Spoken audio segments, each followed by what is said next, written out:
Yeah, that was good. And have it close all the way.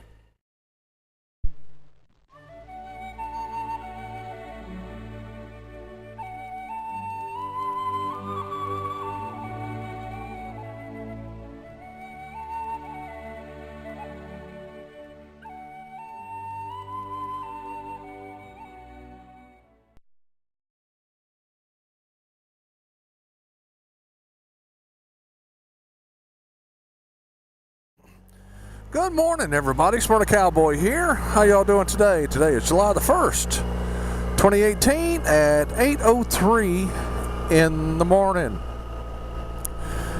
On a Sunday, Monday morning. Sunday morning. Just got through at McDonald's, picked my wife up a Egg McMuffin for her breakfast this morning. I got a lot to do today. Got a little bit to vlog about. Number one, we went on our Middle Tennessee Geritol Riders group ride yesterday. Had a great time. Got to meet some new people. Mr. Joe Johnston, his good friend Hal, and her grandson Parker met us up there at Puckett's in Murfreesboro.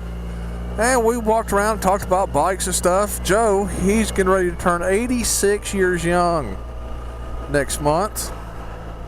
Or maybe this month. Oh, I think it's in August. He'll turn 86 years young. He rides a Bergman 400. And his good friend Hal, he rides a Bergman 650 Executive like mine, but his is a Alt 9 model. Mine's an Alt 12. And Parker, he rides a street bike, a crotch rocket, as we old people call the sport bikes nowadays. Had good fellowship and fun with them, and of course me, Mr. Bolick, and Steve Arsenal. We got through around 9 o'clock. Mr. Bolick rented a Scout, Indian Scout, because he didn't have his three-wheeler up and running in time for the ride.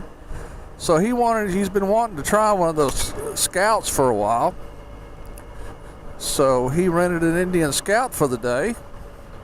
So he was on sort of some time constraints because he had to get it back by 3 o'clock to the dealership in Murfreesboro. So we had good breakfast. We left right there right at 9 o'clock. We went to the Mid-South Distillery for a tour there right by the Soda Pop Junction. Had lunch there, but we got there right around 12 o'clock for lunch on a Saturday, and they were really, really busy. I guess they were short-handed because we didn't get our food for like 30 minutes. Well, I'll take that back. We got there about 12:15, 12:20 because we took the tour of the distillery. And but nevertheless, Mr. Bolick didn't get his food. He had to leave no later than 1 o'clock so he could get the bike back. So I just paid for his meal and brought it back home with me and everything else. But we had a good ride. I've got a cooling vest for my birthday that's coming up. I just got a little bit early so I could do some yard work and such as that, and I tested it out and it did excellent. It did a really good job. I was real pleased with that. And so I just wanted to interrupt this on the CB PVC mounting system, and I want to thank a subscriber that brought up the question, how is the antenna going to be grounded? Well, with the PVC pipe, there's nothing to ground it to.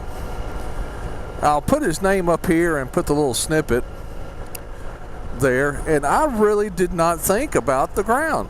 To be quite honest, I was just concerned about the mounting system and location of the CB, but I never thought about the ground.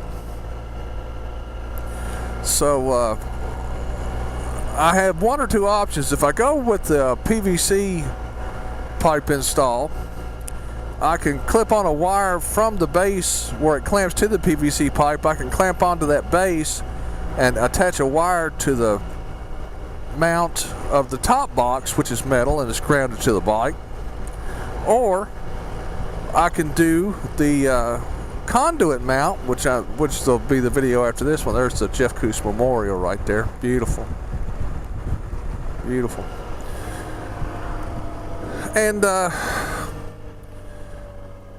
just do the conduit, the metal conduit mount on the back of the top box, which I'm really leaning hard going toward that route, because it's a little bit further away from the top box, the antenna whip, in case it does hit the top box and stuff.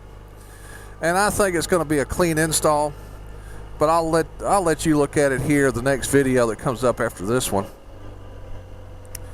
So, well, I put on the other video I was going to put up to go highway speeds, but I'm really leaning toward the conduit one, but I may put it up, I may not. But I did a short run with the conduit pipe,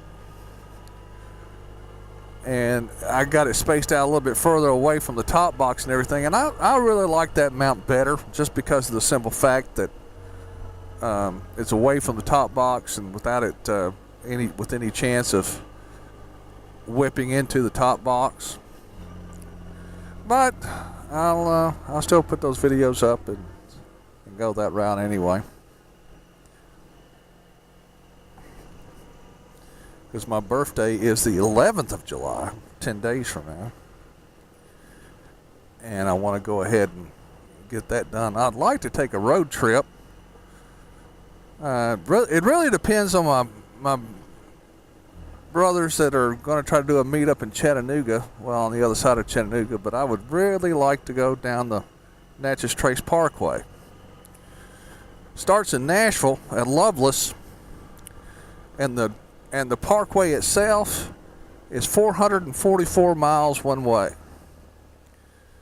And it's a 50-mile-an-hour speed limit. Sometimes it's even slower than that. A lot of sweepers. Not many hairpin turns or anything, which is fine by me. And it's a 2-lane federal highway. There's no trucks, semi-trucks allowed, and there are no cross streets. So you don't have to, or intersections, you don't have to worry about that. But you have to get off the trace to find gasoline and lodging and such as that. But that's just a plan in the works. You know, it's nothing set in concrete or stone or anything. But I really would like to do that this year. If not, maybe next year. But that's about it for right now. So I hope to do another video before Independence Day. Our fireworks display is going to be on the 3rd of July here in Smyrna. But I'm working Monday and Tuesday, which is the 2nd and 3rd. So I've got to do all the stuff I need to do today. You know, get the yard in shape and clean the garage. Battery level is low. And do stuff as that. So that's what I'm going to have to do. Well, all right, boys and girls, that's about it. So we'll cut it off here, and we'll talk at you later. This is the Smyrna Cowboy here in Smyrna, Tennessee, wishing you and yours a good day. And until next time, adios.